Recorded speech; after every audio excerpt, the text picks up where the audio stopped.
السلام عليكم. مباراة مهمة للمنتخب الوطني المغربي الشهر المقبل في مواجهة المنتخب البرازيلي.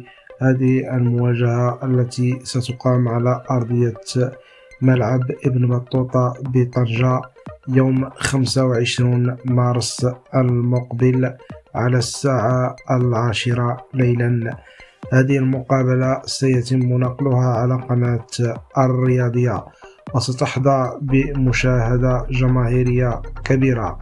نتمنى الفوز للمنتخب الوطني المغربي وتحقيق أداء مشرف كما كان في كأس العالم بقطر.